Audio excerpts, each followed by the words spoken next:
Eurosport. Donc, Bonjour. donc bonjour Benoît. Bonjour, merci de m'accueillir. Merci de nous avoir, merci d'avoir accepté notre invitation de Radio Hauville Lumière. Donc voilà, je vais te laisser avec mes deux animateurs. Ils ont des questions à te poser sur un peu sur le football, le basket et le tennis, quoi. Voilà. C'est à Avec vous. plaisir. C'est à vous, Avec Florian. plaisir. C'est à toi, Nicolas. Oui, bah, bonjour. Bonjour. Peux-tu nous parler un peu de ta passion pour le foot et quel club particulièrement tu as supporté et tu supportes encore aujourd'hui? Bah, moi, moi, c'est le foot et tous les sports, hein. Je bosse notamment un peu sur le foot, mais je bosse aussi sur le basket et sur le tennis en grande partie. Notamment ce soir, je fais Paris. Je commande Paris avec Laurent Serre, mais Paris basket, voilà. Donc le Paris Levallois en Coupe d'Europe aussi. Mais le foot, moi, je suis parisien à la base, donc mon club c'est Paris. Après, je fais pas partie des supporters. Mon humeur dépend pas des résultats de mon équipe, mais quand je dois aller voir un match, j'aime bien être avec mes potes, voilà, pour être derrière Paris. Donc le foot c'est ça pour moi, hein. Je suis pas footballeur, je pratique pas des matchs juste comme ça, mais par contre, ouais, le club derrière lequel je pousse, c'est Paris quand j'en ai l'occasion. D'accord. Et l'histoire avec le basket et Paris-Levallois, ça a avancé ou pas? Ou il y a des avancées? C'est-à-dire Est-ce sur que tu peux prendre aussi le basket comme ils ont fait avec le hand ah ouais, faire un grand club à Paris, ouais, il en parle, bah, avec des investisseurs qataris notamment, c'est ça la question, si j'ai bien compris. Ouais, ils en parlent, ils sont en train de construire quelque chose pour accueillir justement des investisseurs plus grands. Pour l'instant, il y a un coach qui s'appelle Greg Beugnot, qui est un des grands coachs français qui est arrivé cette année, avec Jacques Monclar aussi, qui est un grand nom du basket, qui est arrivé dans l'organigramme, lui, pour le coup, pour essayer de construire quelque chose de solide, ouais, et que Paris aussi devienne une plateforme du basket comme ça l'est en hand et en foot maintenant, puisque voilà, en foot, comme en hand d'ailleurs, ils dominent bien. Donc ouais, le basket, ils ont envie de faire un peu la même chose. Après, bon, faut concrétiser ça, quoi. Ouais, dans le but de faire le sport comme Barcelone. Exactement, un grand club omnisport. Après, je sais pas s'ils porteront le même nom ou parce que ça a déjà existé. Hein, le PSG omnisport a existé dans les années 90, début des années 2000, avec notamment le basket qui était champion de France, avec Laurent Serra d'ailleurs. Et même le judo, il y a plein de clubs. Là, ouais, c'est ça. J'ai l'impression que c'est faire de Paris une plateforme dans tous les sports co. Donc le basket en fait partie depuis cet été, encore plus en France, avec le tas d'équipes de France. Donc c'est sûr qu'ils sont derrière et que il y a un gros projet qui se prépare, même si pour l'instant, en termes de résultats sur le début de saison, c'est pas terrible, mais c'est vrai que le projet chez eux, il est à moyen et long terme pour faire partie des leaders. D'accord. Je viens ici à Florian, si tu veux, parce que moi, le basket, je ne connais pas, je suis désolé. Non, c'est justement ce que j'allais poser à Daniel, l'histoire du Paris Omnisport, là, parce que on en entend parler depuis peut-être moins d'un an. Et c'est vrai qu'avec l'arrivée de Jacques Monclar, ça semblait se concrétiser, mais Après, rien n'est précis, mais c'est dans les cartons, rien n'est signé, donc tant que c'est pas oui, parfait, on sait pas. Après, faut que les résultats tiennent aussi. Pour l'instant, ils ont 0 victoire en 3 matchs de championnat et 0 victoire en Coupe d'Europe aussi, donc voilà. C'est le sport, hein, ça se joue sur le terrain, donc même s'il y a Jacques Monclar qui est là et Greg Beugnot aussi, pour l'instant, mais non, a priori, oui, il y a une grande chance que ça se fasse, mais chaque entité, voilà. Et donc il y a le Valois qui est dans l'histoire aussi depuis des années, donc c'est pas aussi simple que ça, même si quand il y a la puissance financière, comme sur le foot d'ailleurs, en général on trouve des arguments pour arriver à ses fins, c'est ce qu'ils vont certainement faire. Mais voilà, c'est ce qui est écrit. C'est ce qui est écrit. c'est sûr.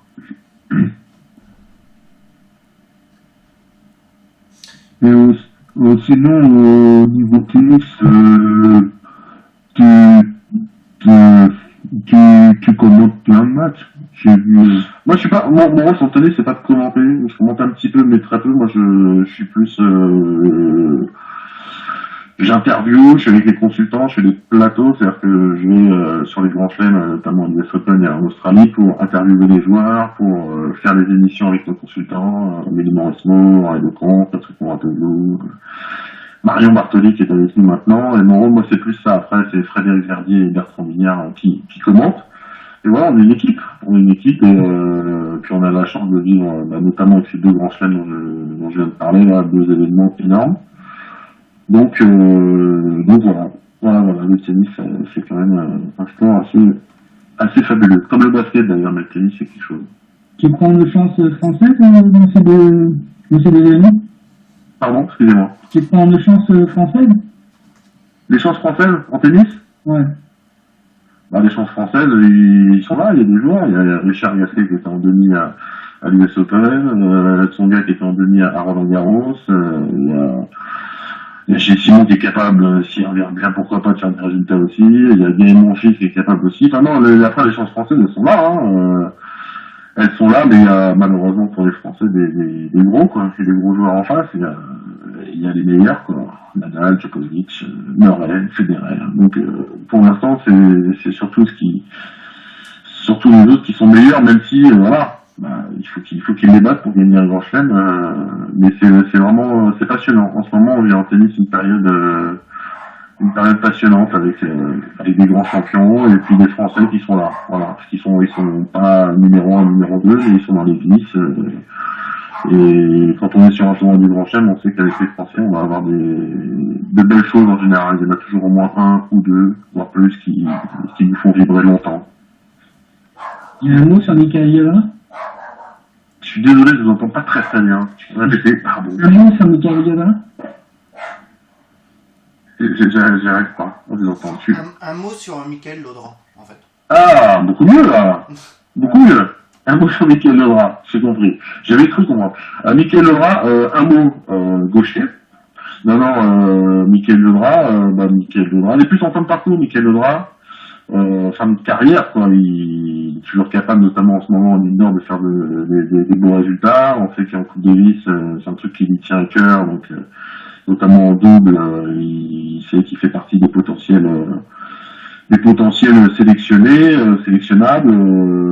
Voilà, mais c'est un mec qui a un talent tel qu'il est capable de faire des gros matchs avec son jeu atypique, d'embêter tout le monde, ou la plupart des joueurs, mais voilà, c'est toujours en tout cas un plaisir de le voir, et parce que c'est un des derniers joueurs qui joue encore service volé, si ce n'est pas le dernier, parce que lui c'est vraiment tout le temps.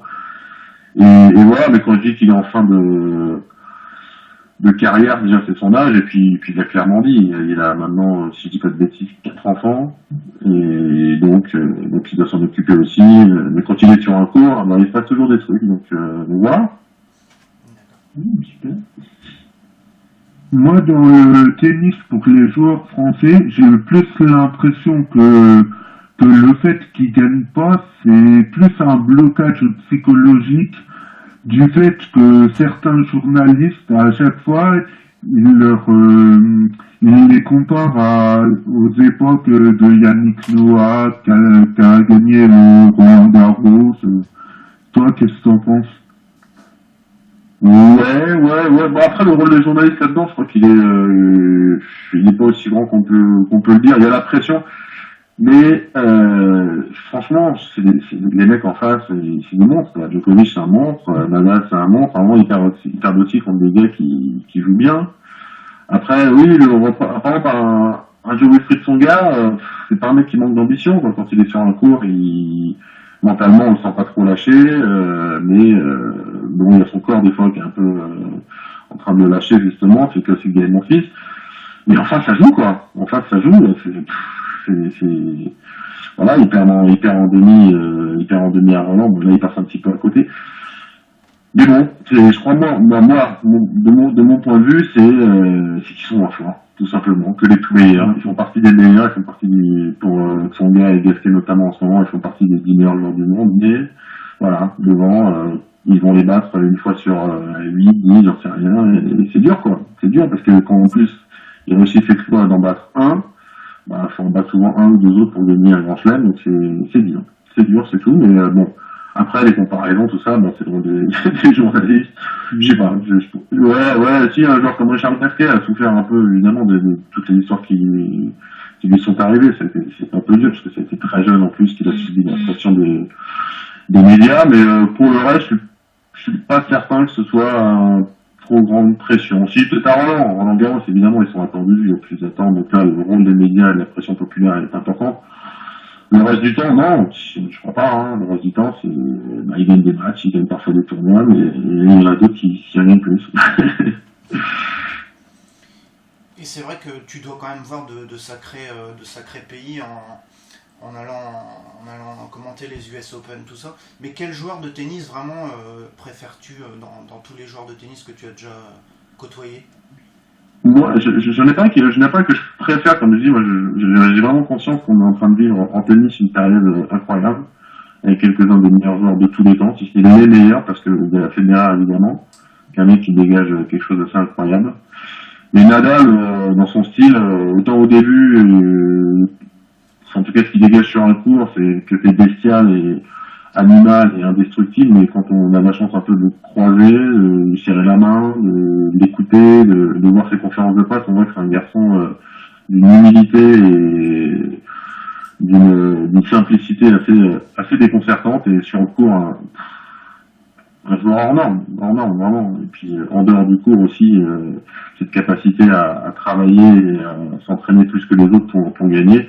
Et Djokovic, c'est un monument aussi. C'est un garçon qui est habité par une fierté, c'est un champion. Voilà, c'est vraiment ces trois-là, ces trois immenses champions. Et ça se sent sur le cours évidemment, mais en dehors, voilà, il dégage quelque chose, une humilité aussi. Il y a un charisme, il y a quelque chose qui se dégage. Même un Murray n'a pas encore, même s'il a des petites grands chefs, mais ces trois-là, moi j'ai mis dans le même sac, et dès que j'ai l'occasion de les voir jouer, d'aller les voir en conférence de presse ou de les interroger, c'est un énorme privilège. Et c'est des joueurs, des joueurs très accessibles ou vraiment... Non. non, enfin pas accessible, c'est pas, on va pas dire c'est eux qui veulent pas que, mais je sais pas combien de journalistes vont vouloir leur parler. À part peut-être un ou deux Espagnols, personne va taper sur l'épaule de Nadal pour lui demander directement les choses. Non, c'est pas facile de les avoir, mais normal, quoi. Normal, c'est les gastars, ils sont ultra demandés, mais ils font le boulot. Quand ils sont au micro, ils font le boulot, voilà. Ils se protègent, non, ils sont pas accessibles facilement, on va pas dire que mais c'est des mecs, voilà. C'est des mecs qui dégagent. Et côté tennis féminin, en fait, quelle joueuse Il y en a une qui dégage. C'est Serena Williams. Nous, on a eu la chance à Eurosport de l'accueillir 2 fois parce que notre consultant, c'est son coach. Elle est passée 2 fois 1 heure avec nous au plateau, et c'est une nana pareil, qui dégage, qui est une méga star, qui est aussi star que les 3 garçons dont on vient de parler, qui est au niveau donc Nadal, Djokovic et derrière, mais elle a une forme de douceur qui est complètement à l'opposé de ce qu'elle dégage sur le court. Pareil, c'est vraiment un personnage hors norme.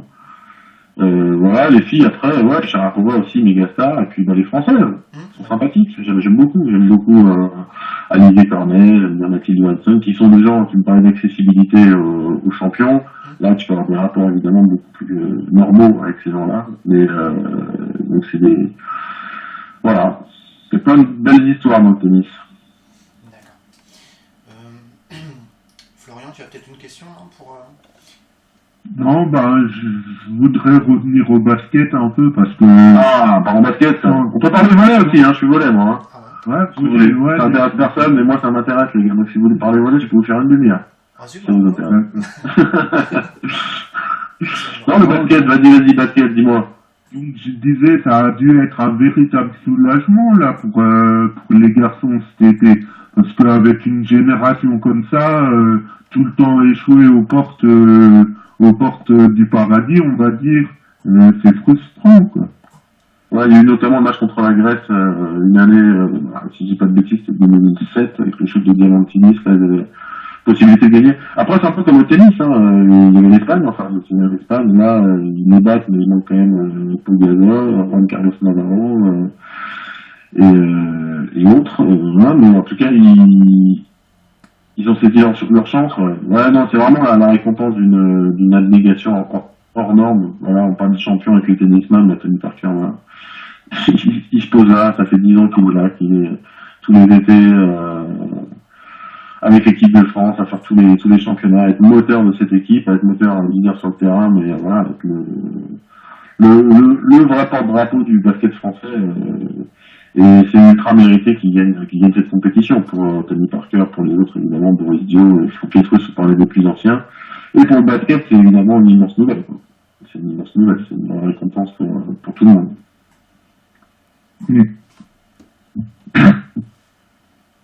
Et sinon, le volley, si on peut en parler aussi un petit peu, c'est vrai que... Rapidement, ouais. Ouais, moi ça me dérange pas, hein, si vous avez... Si Florian ou Nico a une question... Ah, une question volley. Ah, les gars, si vous me posez une bonne question volley, je vous applaudis. C'est parti, je vous écoute. Honnêtement, je regarde pas trop le foot. Oh non, ça m'étonne, tiens. Non, mais le volley, on parle de Paris, alors. Paris volley. Ah, le Paris volley, le gars est en Ligue des Champions cette année. Il n'y a pas que le foot. Ils sont en Ligue des Champions. Ils reçoivent ce jeudi Resovia, les champions de Pologne. La Pologne, il faut savoir, c'est l'une des meilleures nations. C'est à Charletti, je fais un peu plus. C'est bien, ça. À Charletti. Ouais, Charletti, où il y a... À Charletti, voilà, faut y aller, les gars, hein. Faut y aller, c'est demain soir. Resovia, les Polonais, il y aura 1000 Polonais qui font hurler comme des tarés dans la salle. Et c'est un magnifique sport. Après, dans l'ombre des autres, parce que voilà, parce que il n'y a pas de la place pour tout le monde et que c'est pas forcément très très bien valorisé puisque c'est partie de la culture française. Mais c'est un très beau sport. Il y a une équipe de Paris là qui a fait vice-championne de France l'an dernier avec un nouveau groupe et qui a une très très belle équipe cette année. Donc voilà, c'est un très beau championnat de France, vraiment. Un peu comme dans d'autres sports, vu que c'est un peu la crise ailleurs, il y a plein de gros joueurs qui étaient partis à l'étranger qui reviennent. Parce qu'en France, on sait que c'est carré, il y a des salaires qui tombent, c'est pas les plus gros salaires d'Europe, mais ils sont corrects et les salaires tombent. Et du coup, il y a pas mal de gros joueurs qui sont là. On pense à Samika, Carlos Nacal, Pierre Pujol, Yannick Bazin, les internationaux français, des gros joueurs étrangers aussi qui sont là.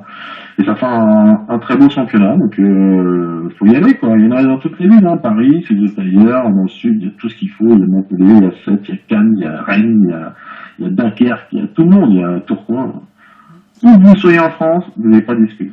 Non, donc le Paris volley notamment à suivre cette année. D'accord. Et le budget moyen de Paris volley, c'est de combien environ? 1 million, un peu plus d'1 million, on va dire. D'accord. Non, à moins que ça a l'air d'Ibrahimovic, même pas. Non, c'est des petits. Les garçons, ils touchent, ouais, c'est des salaires de 60-70 000 euros à l'année, ce qui permet de vivre très correctement. Ouais. Après, ouais. Et comparé justement aux stars du Paris Saint-Germain football, tu en penses quoi, toi, de ces différences un peu de salaire ou même de revenus, on peut dire. T'en penses quoi, toi, un peu? C'est hors norme, ce qui se passe. C'est hors norme, c'est mesuré, c'est tout ce qu'on veut, mais après, c'est vrai qu'on a tendance à oublier tout ça lorsqu'on voit ce qui se passe sur le terrain, parce que ça arrive quand même des spectacles.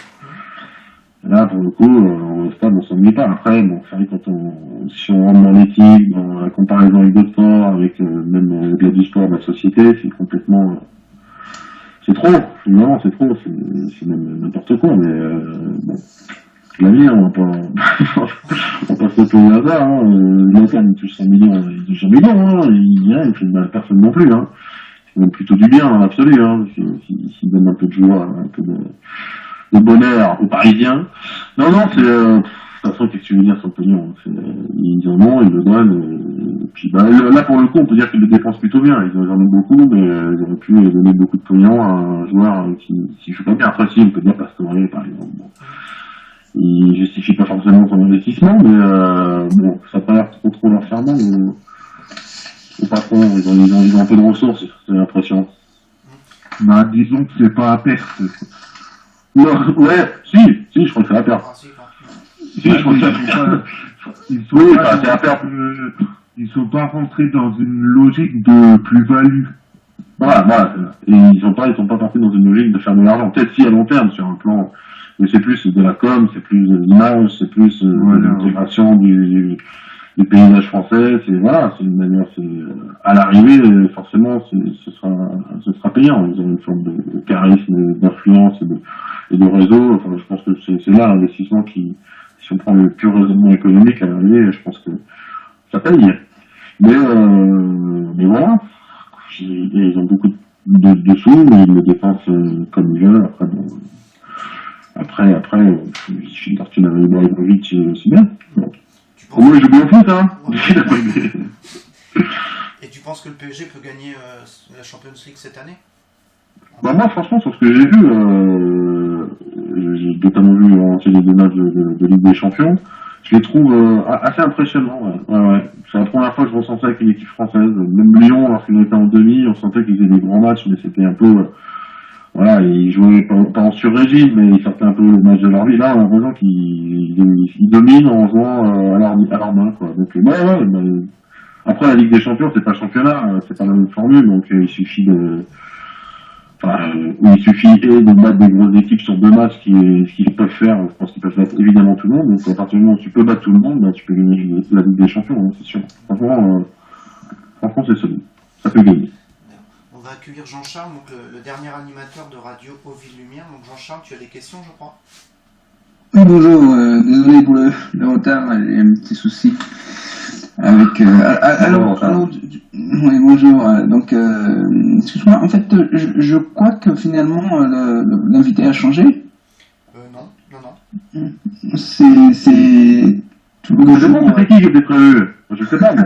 Non, c'est bien Benoît Daniel. Benoît. Donc, Ah d'accord, ok, non, excusez. Je vois que je suis au point. Je vois que tu es au point. Parce que c'est bien, bravo. Non, mais j'ai vu que vous parliez tout à l'heure de volleyball, là. Bah oui, parce que moi je joue au volley aussi, donc je suis volleyeur à la base, et c'est ma passion, mais je suis passionné par tous les sports de balle, moi, basket. Oui, d'accord. J'ai pas reconnu la voix, donc oui. Oui, donc moi donc j'avais quelques questions à vous poser. En fait, parce que vous êtes commentateur sur Eurosport. C'est ça. Donc, et moi j'avais quelques questions à vous poser concernant en fait l'actualité au niveau du football cette semaine et la dernière sortie de Patrice Evra. Qu'est-ce que je dis sur Patrice Evra, moi? Bah, qu'est-ce que je voulais dire à Patrice Evra? J'ai rien à dire sur Patrice Evra. C'est-à-dire que j'ai pas dû. C'est-à-dire que je ne prends pas en fait le débat de ce niveau. C'est idiot ce qu'il a fait. C'est idiot.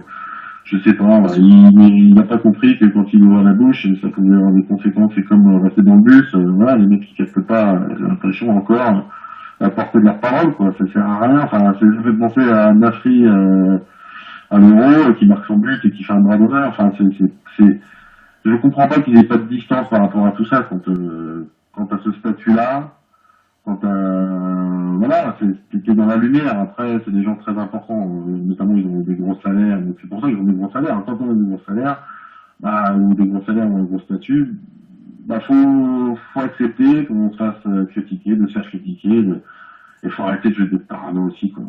Enfin, c'est hallucinant, quoi. Et puis, moi, ça me sidère. Le mec, ça fait, je sais pas combien d'années, ça fait plus de 10 ans qu'il est professionnel, il doit savoir que voilà, Pierre Ménès, c'est son boulot de tailler, donc il va tailler, et puis, un consultant, il le découvrira quand il arrêtera sa carrière, quand il lui demandera, qu'est-ce que tu penses du jeune, là, quand il sera consultant, et puis il le taillera parce que c'est son rôle, il le taillera quand il joue bien, il sera taillé, quand il joue bien, c'est tout. J'arrive pas. Mais pour vous, les consultants, ils ont le droit aussi de tout dire. Tout dire. Après, j'arrive pas à comprendre qu'est-ce qu'il lui reproche. Il a taillé. Après, c'est Pierre Ménès. Et puis l'argument de dire, il sait pas jouer au foot. Ouais, mais les critiques cinéma, ils font pas de film. Et c'est pas parce que les analyses politiques, ils sont pas élus. Enfin, c'est vrai pour tout. C'est des journalistes, quoi. C'est des analystes. C'est pour ça que moi j'ai pris le débat de l'autre côté en fait, parce que bon, là, effectivement, on est tous d'accord à dire la même chose. C'est-à-dire que là, au niveau du timing, en plus, c'était pas terrible. Au niveau de ce qu'il a dit, c'est pas très bon, c'est pas bon du tout, c'est nul. Par contre, moi, j'ai voulu prendre le débat de l'autre côté, parce que en plus cette semaine, il y a eu Gilles Simon. Quel côté? Du côté en fait des joueurs, et de se dire est-ce que les journalistes ont le droit de tout dire? Moi je te réponds. Je t'ai répondu en fait. Je t'ai répondu, c'est ça pour moi. Oui, non, les journalistes, c'est pas bien les choses qu'ils font. Je dis pas que Pierre Ménès a raison de le tailler, c'est pas la question en fait. Parce que sur le flot de commentaires sur Patrice Evra, il y a 50 journalistes qui vont s'exprimer, il y en a qui vont tailler, surtout s'il est mauvais, donc il va se faire tailler. Et Et voilà, mais si tu veux pas être taillé, bah t'es pas footballeur professionnel à Manchester United, quoi. C'est tout. Enfin, y Ouais, a oui. pas de... Alors, c'est tout. j'aimerais qu'on joue à un jeu, là, Benoît, si ça vous dérange pas. Mais par contre, après les gars, je commence un match ce soir. Ouais. Ah, d'accord. Ah, Et j'ai mon consultant qui arrive. Et par contre, j'espère que vous allez être devant la télé, hein. 20h30. Ouais. 21h30. Paris-Varese. Sur Eurosport. Ouais. Sur Eurosport. Sinon, On regarde pas le match du PSG, toi. On regarde le match du Paris-Levallois. Vas-y, je t'écoute, vas-y. Vas-y, le petit jeu. D'accord. En fait, moi, je me suis amusé cet après-midi sur Internet à voir un petit peu ce que les journalistes peuvent dire à droite, à gauche et tout. Et moi, j'en ai retenu 3-4 choses qu'ils ont dit. Et j'aimerais seulement que tu dises à chacune de ces 4 choses, est-ce que tu trouves ça correct ou pas correct pour un commentateur. Vas-y. D'accord. Après. Alors, moi, j'en ai trouvé un qui disait, par exemple, sa tête de con, il va la mettre devant la télé et regardera la Coupe du Monde à la maison. Vous trouvez ça correct ou pas correct de la part d'un commentateur? Bah, évidemment, mais c'est pareil, c'est un peu le même problème des bras. Tu rentres dans un affrontement, dans des justifications. Si tu rentres dans l'affrontement et qui a raison et l'insulte ça n'a aucun intérêt, évidemment. Ça sert à rien, ça ne fait avancer rien du tout. Il va me faire l'enfermer, ça sert à rien. Ça ne sert à rien. Donc, je ne sais pas quoi te dire de plus, mais voilà, ça n'apporte rien, je veux dire. Je pense que tu as compris un peu où je voulais revenir. Donc, non, maintenant. C'était Roland Courbis à propos de Galas. C'était juste avant la Coupe du Monde. D'ailleurs, toute cette petite perle que j'ai trouvée, vous pouvez la retrouver sur mon blog demain. Sur amorti.overblog.com. J'ai fait. Après, c'est des personnalités, et puis quand les mecs, il a 2 heures de débat, et puis le débat monte, et puis entre eux, ils se chauffent, et puis voilà. Puis quand on fait des discussions de comptoir publiques, parce que c'est un peu ça le phase de comptoir, c'est sans dénigrer quoi que ce soit, il y a un dialogue naturel, parce que là, c'est RMC dont tu parles. Mais de temps en temps, oui, voilà, c'est comme une discussion entre potes, hein, des fois. Après, moi, c'est pas trop ma cam, ce genre de propos qui font pas trop avancer, qui vont un peu dans l'affrontement, mais ça crée des débats, ça fait polémique, et puis youpi, quoi. Ça donne du grain à moudre, hein. On en parle pendant une semaine derrière, donc c'est négatif, mais je pense que c'est positif pour les faits effrontés. D'accord. Mais voilà, c'est un peu juste. Non, je te remercie d'avoir participé à notre émission parce que je sais avec plaisir, les garçons. Je sais que merci bien. Que tu as accepté aussi de passer un peu plus tôt, c'est très gentil de ta part, hein. Je te remercie énormément. Et est-ce que ça te dérange, l'émission a été enregistrée, et est-ce que je pourrais la rediffuser sur nos pages Facebook et puis site internet, ça te dérange pas du tout? Bah moi tu fais ce que tu veux avec ça, hein, parce que d'accord. Mais je peux t'en fais ton chou. D'accord. Et le recours de basket sur Eurosport, les gars. Attention. Avec Laurent Sierra, j'ai pas parlé de Laurent Sierra, mais il faut l'écouter, parce que c'est peut-être le meilleur consultant. C'est quand on match confondu. C'est quand Paris, en Italie. Ah d'accord. D'accord, les gars. Merci. Okay. Merci à toi. Merci à toi. Ciao. Nickel. Salut. Donc voilà, notre émission a commencé un petit peu plus tôt suite à un empêchement de Benoît Daniel.